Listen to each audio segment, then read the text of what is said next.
So there's this show, hosted by Steve Bannon, the former Trump strategist. It's called War Room. And while it's controversial enough that YouTube and Spotify won't publish it, in the conservative world, it's a big deal. Okay, we're live at CPAC. The War Room Posse is A couple months ago, Bannon hosted a live recording at CPAC, basically the most important gathering of influential grassroots conservatives. And he brought out a guest. Okay, Glenn Story is the founder of Patriot Mobile. You got to hear what he has to say. I tell you what, this is a guy that puts his values in back of his business. And someone with the blueprint for conservative politics in the Trump era. Yeah, it's pretty simple. We put God first. Amen. The head of a Christian cell phone company. We are a Christian conservative cell phone company. We carve out a portion of our proceeds and donate back to conservative causes. It's called Patriot Mobile. We take biblical principles and we say, hey, we're going to donate to causes that really matter. And during that the align interview, with his values. He lays out how they use their money. We went and found, I believe, 11 candidates, and we supported them. And we won every seat. We took over 11 seats on school boards, took over 4. Yeah. Can we hear it for him? Wow, that's fantastic. It's all part of a strategy to point energy at the local level and stay ahead of a changing country. As I said last night, one of the keys is these school boards, right? The school boards are the key that picks the lock. Talk to us about what you did in Tarrant County. Today, with these school boards. A case study in grassroots Republican politics. So it is important to save Tarrant County. And whether Democrats can catch up. Are we going to save Tarrant County? Yes. Let's give a big shout out for Patriot Mobile and Patriot Mobile. From the New York Times, I'm Ested Herndon. This is The Run-Up.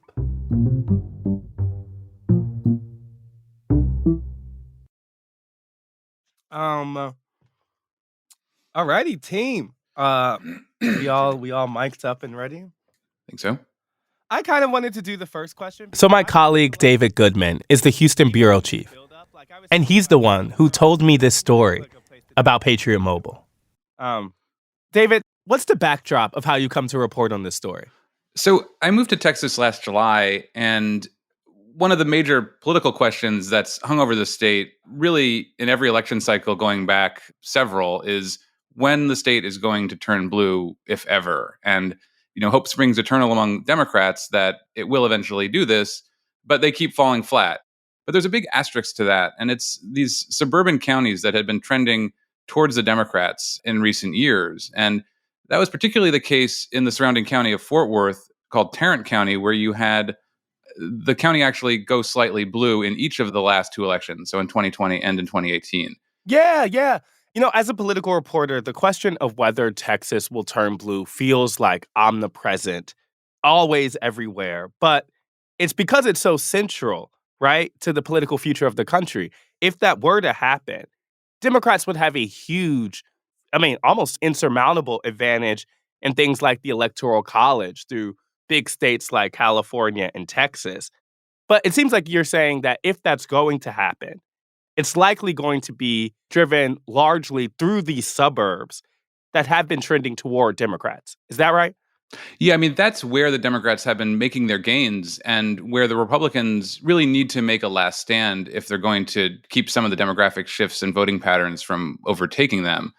And so it's become this real battleground, and nowhere really more intensely, I think, than in the suburbs around Fort Worth and Dallas, just because those are suburbs that are just very traditionally conservative and really reacted strongly to, seeing their fellow, neighbors and whatnot voting more Democratic over time. And so this became a real cause. You saw actually a very strong Tea Party emerge in that area, and it sort of morphed into, a pretty engaged conservative base in that part of the state.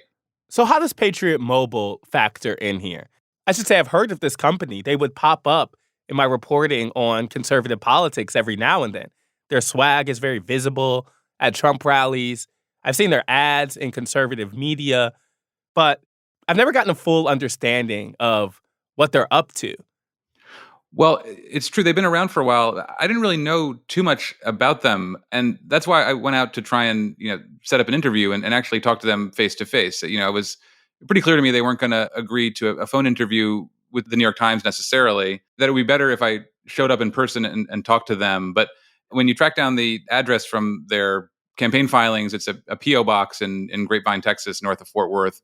I dug a little deeper and I was able to find an actual address of a place. And I drove to that office park and knocked on the door and went through, and it was completely unmarked from the outside. But when you got inside, there was all kinds of folks wearing, Patriot Mobile T-shirts and there's other branding around. So I knew I had landed in the right place, but it was not the right time. This was back in the spring, and they decided they didn't want to have anything to do with a reporter who just showed up at their door. And an experience we've both had before. Well, they were surprised to see me, in fact, because they've done a lot to try and conceal sort of their location. They would say for safety reasons. And so they were surprised that I had showed up. But I did have a brief conversation with the president and one of the founders, Glenn Story. And he essentially, said he'd think about an interview and thought about it and said no. But then I decided to keep pushing it because their influence was really very clear in that area, that they were spending a significant amount of money. And I felt like their story needed to be told. And I followed up a couple months later and, reiterated my interest in talking. And we had a long cell phone conversation off the record about what kind of story I wanted to do. And he came away, at least at that moment, convinced that he wanted to sit down. Hi. Sorry David. about that. Hey, nice to meet you. So tell me about that.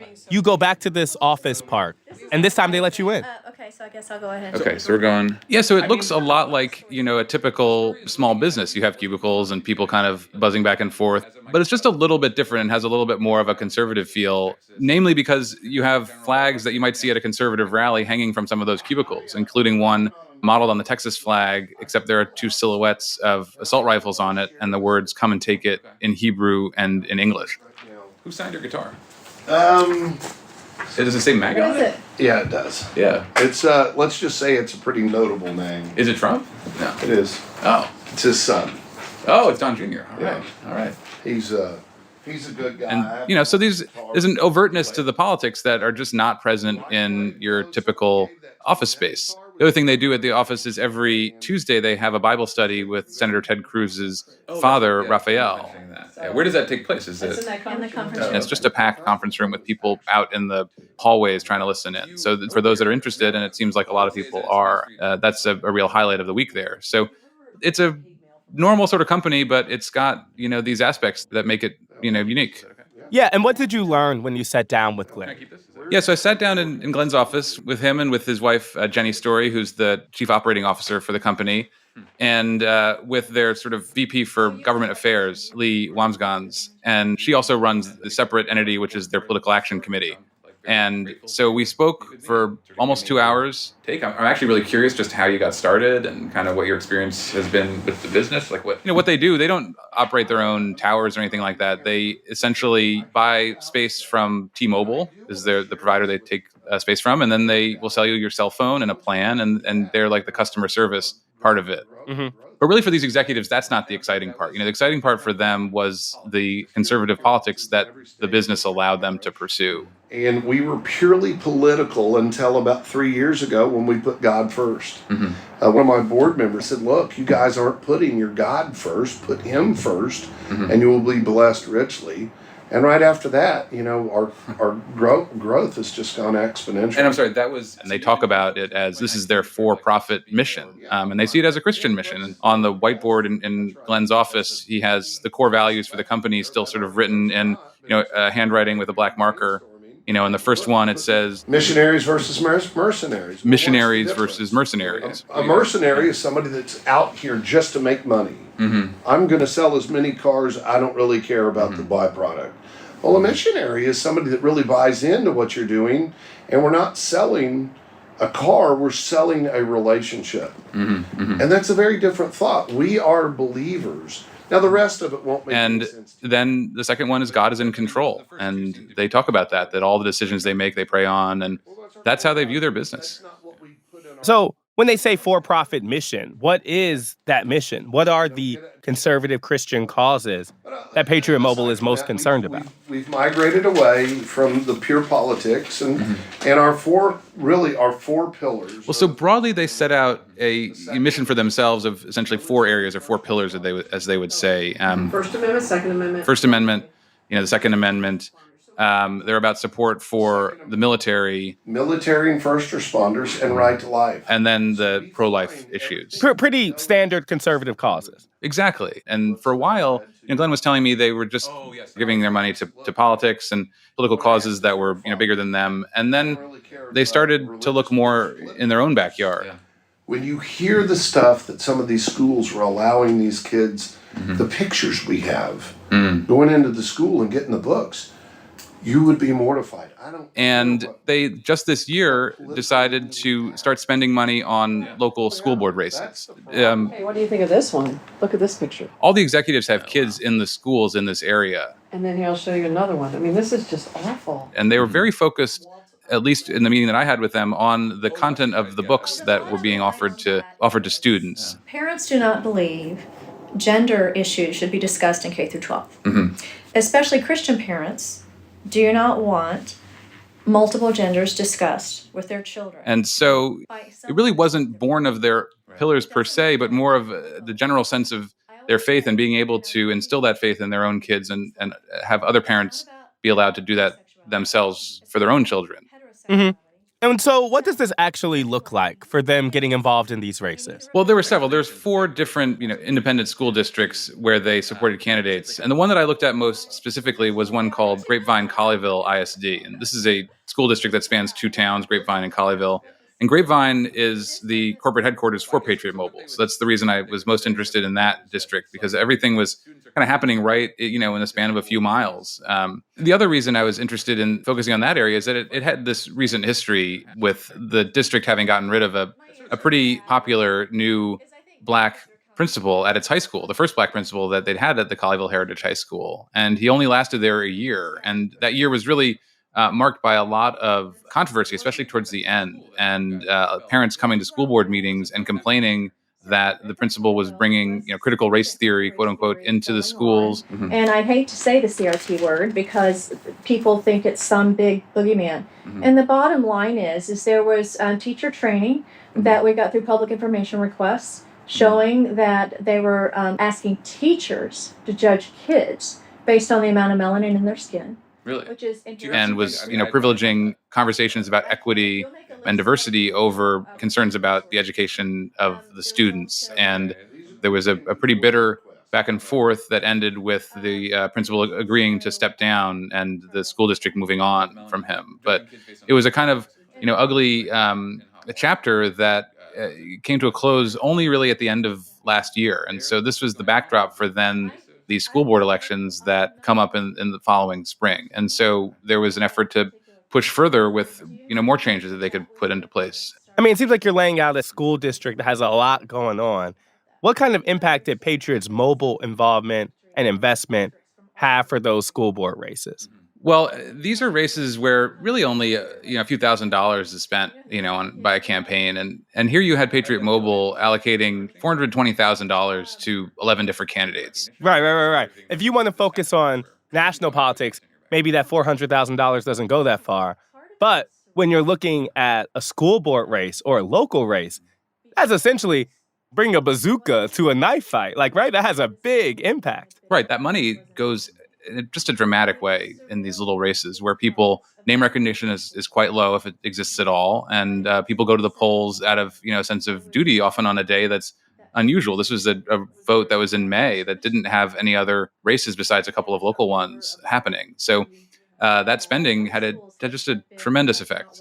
I mean, they won each of the 11 races where they favored a candidate. And in doing so, they put more conservative school board members on the boards of 4 school districts, solidifying control in some cases. And in the case of Grapevine Colleyville, School board is flipped. We have a conservative majority now, and they're focusing more on education, trying to stay out of the indoctrination. So actually flipping control from a board that had been, more centrist to one that was decidedly much more conservative. Say more about that. There were a bunch of new policies that were under discussion. And once the school board flipped, those new policies that more tightly restricted books and changed the way students and their pronouns would be handled, those new policies passed easily. And so it changed the atmosphere in the schools pretty quickly.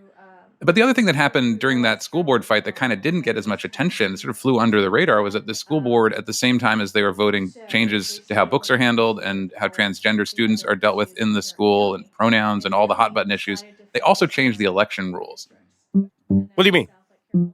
Well, what they decided to do is move from a system where you had to get a majority of the vote to win a seat on the school board to one where the person who had the plurality of the votes would win. And so the current system, if you don't get a majority, there's a runoff election between the two top vote getters. And what they said was, hey, that system is too expensive and, pointless in these small races where we can just say the person who has the most votes of the candidates who are running gets that seat. So this was presented as a cost-saving measure. It's completely within the rules of how these elections are run. You can either do a plurality system or one with runoffs.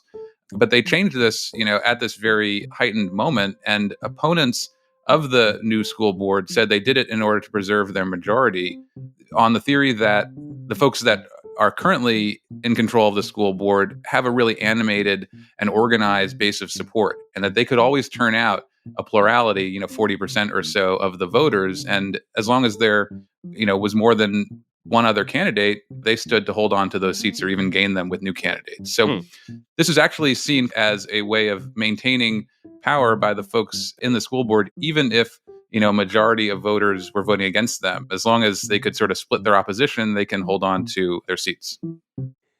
That feels like a pretty big success story. Oh, certainly. And, you've seen them get a ton of national attention for this in conservative circles. I mean, they were feted at CPAC by Steve Bannon. And so they've kind of become these darlings of the far right here, especially those who really champion Christian values and want to see them more in place in policy.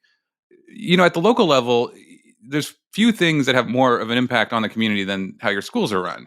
It's what's taught on issues of race and gender. It's what your children are coming home with and telling you about. They know about the world. And so it's a very direct kind of reflection back to conservatives of this changing society that they're looking to push against. And so this is a very powerful space in order to try and take a little bit more control. And so there's this understanding of a larger political opportunity here to own the idea of parental rights. And you've already seen other communities sort of looking to their playbook and thinking about how it can be expanded. And it's something that they've talked about, that they sort of put this together and hope to be able to show other places that maybe don't have the resources to develop plans of their own, kind of give them essentially this strategy for how to win. A blueprint. Exactly. And I talked to them about what's next, and they were not really that interested in getting into the nitty-gritty of where they plan to spend their money, especially after this election cycle here in Texas. But you can sort of see how the model might scale. And for example, Fort Worth, which is, the largest city in Texas that's still run by Republicans, you have a mayor there who came up under a Republican who is fairly centrist. And that former mayor actually just lost the county race in the Republican primary to a candidate who is aligned with Patriot Mobile and, in fact, is friends with one of the folks who helped engineer Patriot Mobile's strategy. And so you could sort of see them thinking, we're going to push not only school boards in a more conservative direction, but maybe also start to think about how to do that at the county level and then at the level of one of the largest cities in the state of Texas. And this feels critical because, as you said, these communities are core to the question of whether Texas flips. And that is core to the question of America's political direction. It feels like a lot of that ties back to these communities, which is why you went there. So how should we think then about Patriot Mobile's place in that larger story? Well, it's not that Patriot Mobile is this incredibly powerful operation. It is, at the end of the day, a local cell phone provider. But I think the point is that the conservative movement has these folks like Glenn who are really, willing to put their money and their businesses in service of the values and the politics that they feel most strongly about. And I think one of the things that something like Patriot Mobile and folks like the Glenn and Jenny show is that, or at least what they're trying to prove is that even as the state changes, demographically, it doesn't actually mean that they, need to change their values, that the state needs to change the values that it's had before. And I think what you're seeing with this kind of very organized movement is a minority of folks, but one that's quite organized and really animated in their values and in their politics. It can be quite effective, especially against a majority that's much more fractured and maybe doesn't have the same kind of alignment around similar goals. And so you can imagine that this will play out not just in these suburbs in Texas, but in suburbs and in areas all over the country. Yeah, I mean, it makes me think about one of the blind spots of the demographic destiny argument, the idea that when these changes happen, conservatives or Republicans who would have been politically hurt were just going to sit there and not do anything. They are creating the infrastructure to really wrest their community back to where they are, and even, willing to change some rules to do that. Well, that's right. And, I think the other thing that's important to point out, and something is notable when you go to Patriot Mobile, is that the folks that work there are quite diverse. It's not an all-white employee base. You have people of all backgrounds who are employed by the company visibly. And, it's sort of this idea that I think is overly simplistic that, the demographic change in Texas, which is largely towards Hispanics, that would mean necessarily that Democrats would take power. But I think we've seen, and especially what Glenn and folks like him are stressing, is the centrality of Christian values and of that kind of commonality that actually does cross racial lines in a place like Texas. And I think that may be core to the future of this kind of strategy of sort of reaching across, maybe racial divisions to find common ground on questions of values and how, we should be raising our kids.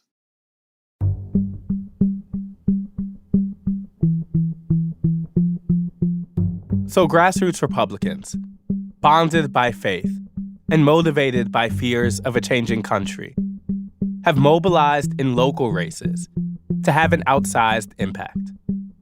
But this summer, they may have gone too far.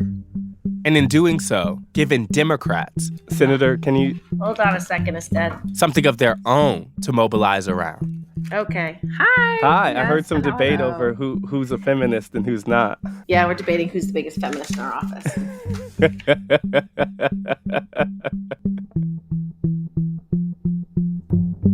We'll be right back.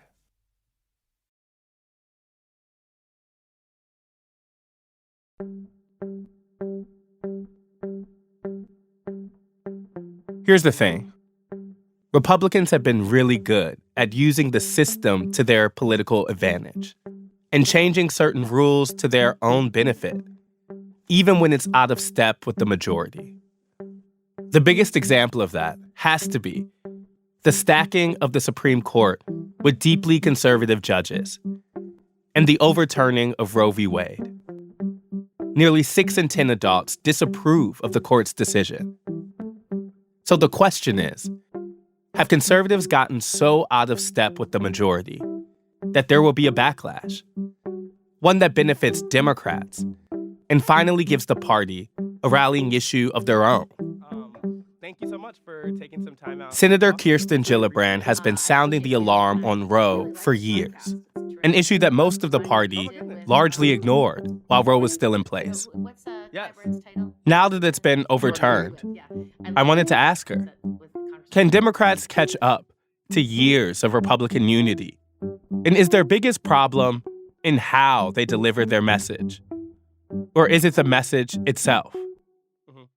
I read in a story that you said at a fundraiser that Democrats are terrible at messaging. It's just a fact. I saw this week Governor Gavin Newsom of California kind of repeat a similar thing where he said Democrats have a messaging problem. I wanted to just pose that to you directly. Is that how you feel? Democrats have a messaging problem? What does that mean? So I don't remember the context of what I was talking about, but I don't think it's necessarily true. I think Democrats, certainly during campaigns, are very good about talking about their values and what they want to accomplish and who they want to help and what they're willing to fight for. I think there's not the same message discipline, I guess is probably a more precise way to say it. Republicans have a brand almost, whereas Democrats have so many issues we care about. It's just such a big agenda. And so candidates don't talk about the same stuff all the time. They talk about different things. And so it's not really that our messaging's bad, it's that we're not all on the same song sheet. So you don't have the brand management in the way I think the Republicans have done. Mm-hmm. But I think it's changing. And I think that this issue, particularly about the right to privacy and how this has been so deeply undermined, is something that resonates across districts and across states. Yeah, and I want to get to how it's changing, but I think I want to look back a little more. Can you give me an example of a time when you thought that message discipline has come to hurt Democrats? There are examples. There's examples when people, the way they talk about an issue isn't clear. And so it's easy for Republicans to to mislead people about what people mean. So What do you mean? let's talk about public safety. It's just the easiest one. Sure. If you say defund the police, that scares the hell out of millions of people because they don't know what they meant. Whereas many people meant things like fund mental health, fund social services, fund more social workers, all things which we agree. So it didn't make sense in terms of the words chosen. And so when we're talking about things that we all agree on, like the right to privacy and the right to access to healthcare and the right to bodily autonomy, we all understand the words we're using and it all makes sense. Yeah, I mean, I feel like I hear about messaging a lot, but I also want to pull on the idea of messaging in general. I mean, what is giving you the confidence that it's just a matter about getting Democrats on one accord rather than there's a dislike of the message in general? I mean, I think some people would say that even to use that defund the police example, that the majority of Americans just weren't at the point that maybe some Democrats were. Also, I'm thinking about the issues of schools and coronavirus. Republicans have been able to seize on the idea that Democrats went too far in terms of masking and making issues like parental rights rise to the top of voters' concerns.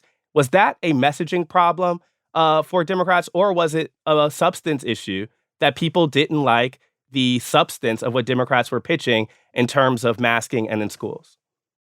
So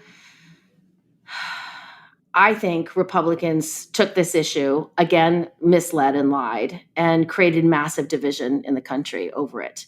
Parents want kids to be safe. Parents want kids to be in school.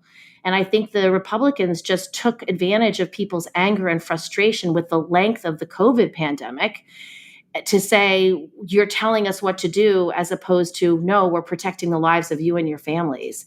And I think the real corruption within the Republican Party is to create these divisive issues and rile parents up. They stand for burning books. They stand for extremely misrepresenting views on things that are just not accurate.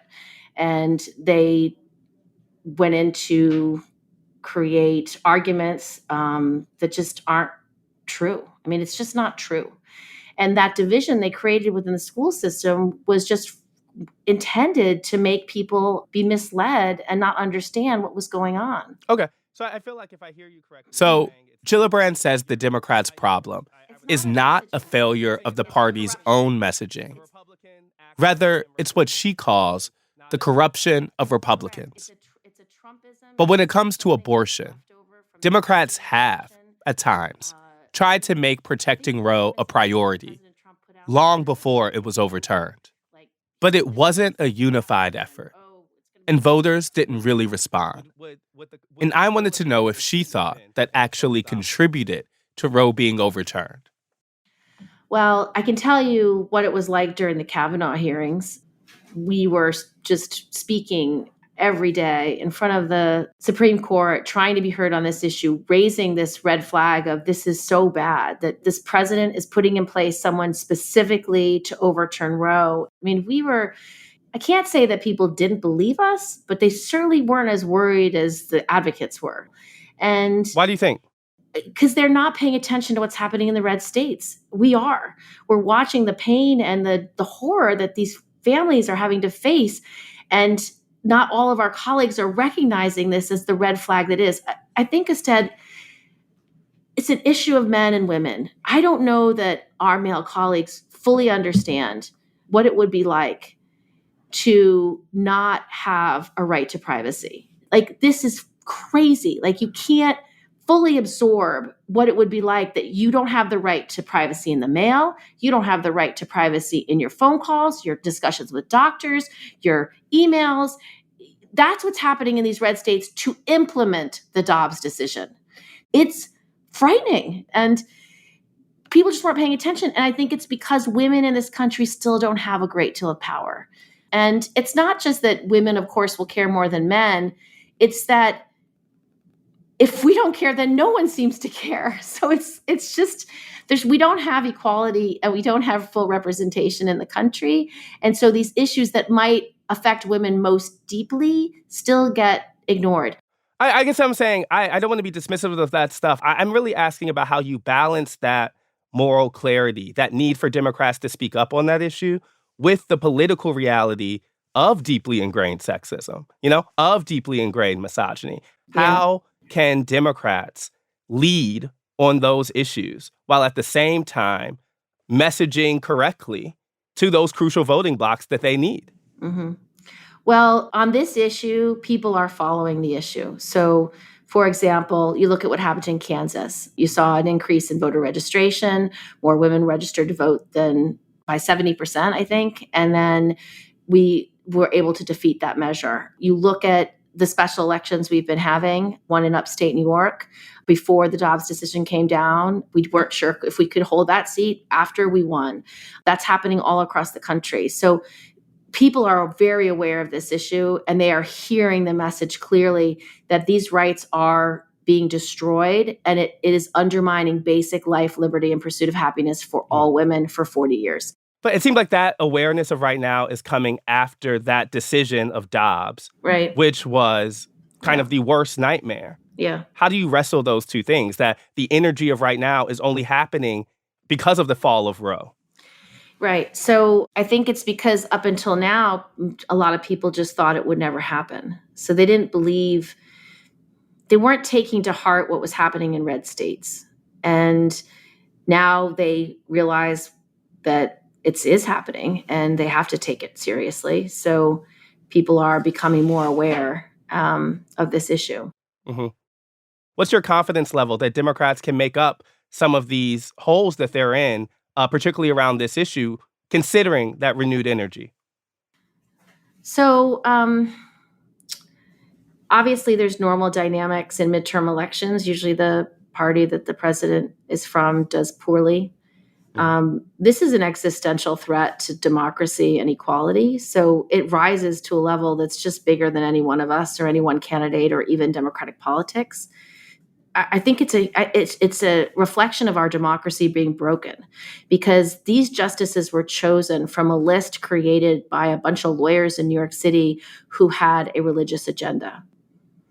That undermines the whole framework of our Constitution: freedom of speech, freedom of religion. So I think what's happening now instead is not about messaging, and it is not about democratic politics. It's literally taking away full citizenship rights for 50% of Americans. Mm-hmm. That's why it's so big. And that's why I think it's breaking through as something that people are not going to tolerate. It's structurally breaking our democracy for a religious agenda by just a bunch of really wealthy people that took a president who didn't know much about much and said, we'll support you if you take this list of justices. And these justices then went to their hearings and said, oh no, precedent should be regarded, it should be protected. All their language was so specific to lead the Susan Collinses and others of the world to say, they're not going to undermine Roe. They would never change the country in that way. And they did. And their intention is to keep going. The worst thing about Clarence Thomas is that he says he wants to now apply this to LGBTQ equality. He wants to private to like policing your bedroom. Like, he's bonkers. And you just add to Lindsey Graham, the fact that he now wants to make a federal ban on access to reproductive services, which is total BS, because this Republican Party has always said, we believe in states' rights, and these red states want to have their laws the way they are, and you can't tell us what to do. Well, you know what? The blue states do not want to do the way you do these things. And to have a federal ban, again, is going farther backwards and enshrining discrimination. It's not okay. But considering the realities that we're currently in, and that Republicans, at least on the grassroots side, are openly admitting what their next targets are, what is the Democratic recourse? I get the kind of intellectual like hypocrisy that you're identifying. The only Democratic recourse is winning these elections, period. What does that mean, winning? Like, what is the bar for winning?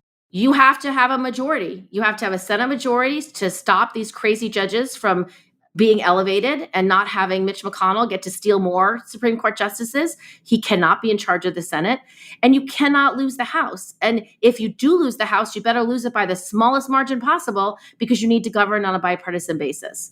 So that's what it means. And if people don't realize that, then we are screwed. I hear a lot of Democrats talking about the codification of Roe v. Wade as a goal coming from this midterms. I wanted to ask you about that. Is it fair to say that that is the Democratic recourse that the president and most congressional Democrats have identified? Codifying Roe? Well, on the Senate side, you can codify Roe with a Democratic-only vote. So you'd have to amend or abridge the filibuster. And if we did have 2 more Democrats, you would have enough people to say, we will amend the filibuster for civil rights issues. You could do it for just those type of issues, or you could do for all issues. But you'd have to be able to pass it on the House side too. So it depends. Like, what is our majority in the House? Do we have a majority, or do we have a thin minority? It matters. It absolutely matters, because if you can't pass it in the House, it can't become a law. Yeah. So, I mean, as you mentioned, there are those laws that really govern midterms. You know, incumbent parties usually suffer losses. What I hear you saying, and I think what we both intuitively know, is that to codify something like Roe v. Wade, Democrats need to not only keep the House and keep the Senate, but expand those majorities. They have to do something frankly unprecedented than what parties have done in midterms before. Is that fair? Yeah, they do. They have to work really, really hard. And everybody who's listening to this podcast who cares about these issues needs to fight harder. I mean, make phone calls for the Pennsylvania Senate race. Make phone calls for any candidate that you like in your state or in your community. Go door to door, send resources, do what you can, elevate their voices. It all matters. I think we both agree there's such renewed enthusiasm and interest on the national level. We're seeing Democrats really outpace Republicans in terms of fundraising and interest on those House and Senate races, on a lot of statewide races. I know there's been a consistent criticism of Democrats that they haven't focused enough on local races. Do you think that that energy has shifted? Are Democrats' infrastructure now putting adequate attention on local races?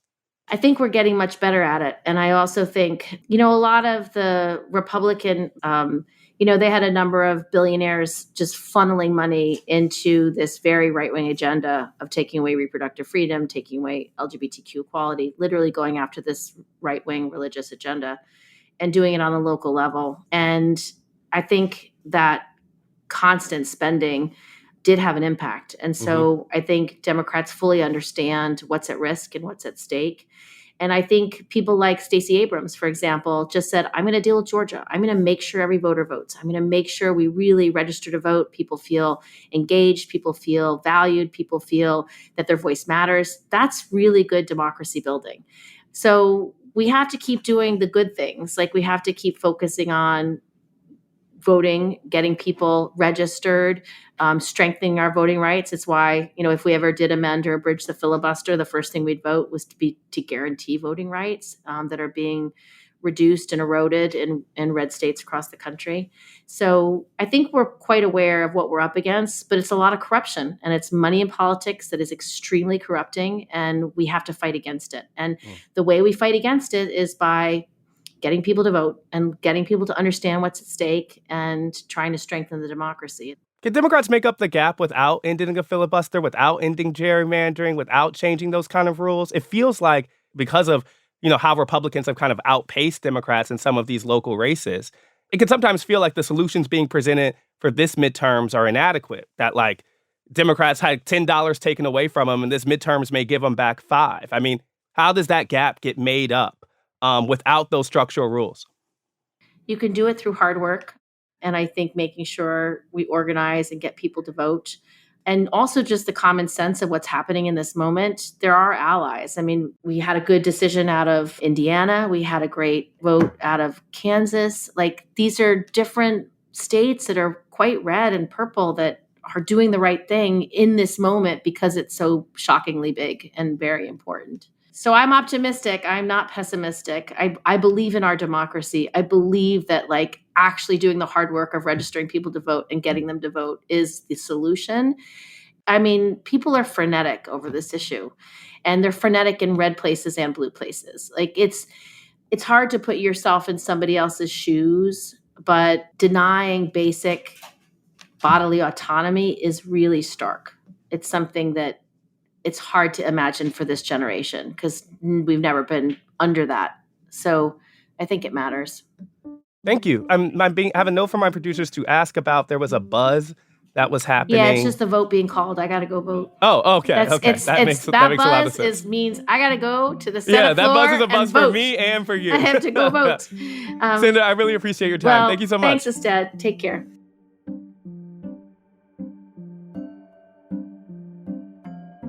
What I hear from Senator Gillibrand and many prominent Democrats is that the party is hoping that backlash to overturning Roe has given them the opportunity to use the Republican blueprint and energize their own grassroots. But the Republican blueprint isn't just reactive, it's proactive. From Patriot Mobile's work in the Texas suburbs all the way to the Supreme Court. What Republicans have really done is craft a political strategy that anticipated the country's changes and got ahead of them. So much so that it's raised the bar for Democrats in these midterm elections and beyond. Now, Democrats have to do more than just defy expectations. They have to defy political gravity. Next time on The Run-Up. My campaign manager and I wrote a playbook that lays out what it takes. But what is so important is that people remember that while we're writing our playbook, the other side is writing their playbook. We talked to the woman whose vision for how to do that will be tested in November.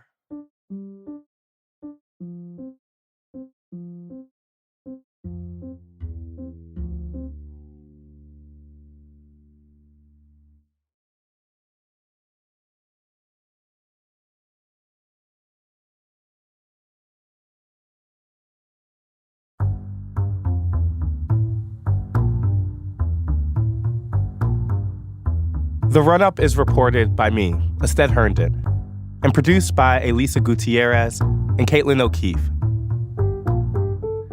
It's edited by Franny Carr-Toth, Larissa Anderson, and Lisa Tobin, with original music by Dan Powell, Marian Lozano, and Elishaba Itube.